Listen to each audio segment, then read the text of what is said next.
natin isasaksak naman yung charger at yan naman ang control ng blower natin. Syempre yan naman yung tangke ng ating mantika, dyan natin lalagay. Yan naman yung ating chamber, madaming butas yan, pati sa taas meron. So excited na nga ako mga idol na mapagana to. So tara, umpisahan na natin to mga idol. Ang una pala natin gagawin mga idol ay ilagay ang mantika sa tangke. Punuin lang natin to. Yung gamit nating mantika pala dito mga idol ay pinagprituhan na din to. Pwede din nating gumamit ng pinag-change oilan nyo ng inyong mga motor kung wala kayong mantika mga idol. Sinaksak ko na nga yung charger dyan ng ating blower. Binuksan ko na rin mga idol yung mantika. Hintayin natin na mabasa yung chamber ng mantika paikot. Ayan, kung nakikita nyo, kapag okay na mga idol, lalagyan na natin ng tissue paikot dun sa chamber at hintayin natin mabasa. Pagkatapos nga natin mga idol mailagay yung tissue, pwede tayong gumamit ng kahit anong pwedeng panusok. Yung stick, kahit yung stick ng barbecue, pwede yun mga idol. Basta ang importante dito ay mabasa yung tissue. Ayan, palibot yan mga idol. Ayan, kapag nabasa na yung tissue natin mga idol, pwede natin sindihan yung chamber. Yung nakapaikot na tissue, lalagyan natin ng apoy. So ikalat lang natin mga idol yung apoy sa paligid. Kailangan umapoy yung lahat ng nakapalibot dun sa tissue. Kaya tinulungan na natin umapoy dito. So yun mga idol, dinagdagan natin ng konting mantika kasi para hindi siya matuyuan.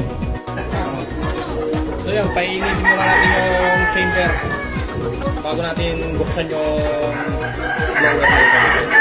So ayun mga idol, mga after 5 to 10 minutes mainit na yung ating chamber. Pwede na natin buksan yung ating blower. So ayan nga, binuksan ko na yung ating blower.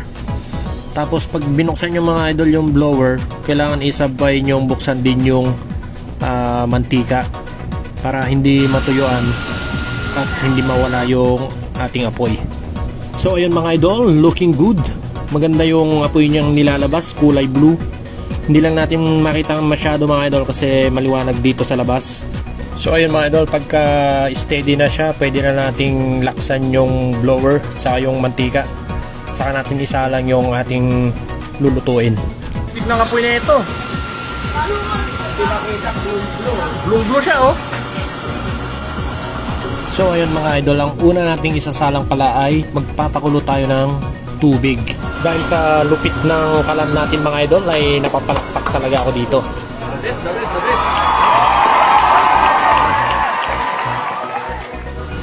Mga ilang sandali lang mga idol, kumulo na rin agad yung ating tubig.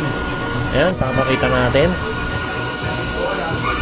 So isasalin na natin yung tubig natin na kumulo sa ating thermos. Para yung mga gustong magkape, pwede na magkape sa init ng panahon. Pwede.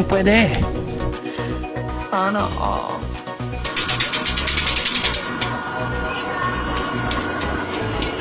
Napakalakas na yung apoy. Grabe. Isinunod na natin isalang mga idol yung ating pares. So hintayin lang natin kumulo. Hanggang sa kumulo ng kumulo. Maraming kulo. Pagkatapos naman yan ay isalang natin, ipainit natin yung ating siomai. Kung gusto nyo palang bumili, bumaba lang kayo dito sa may lugawan namin. Sa dami nga naming iluluto mga idol, binuksan din namin yung isa pang kalan, yung una kong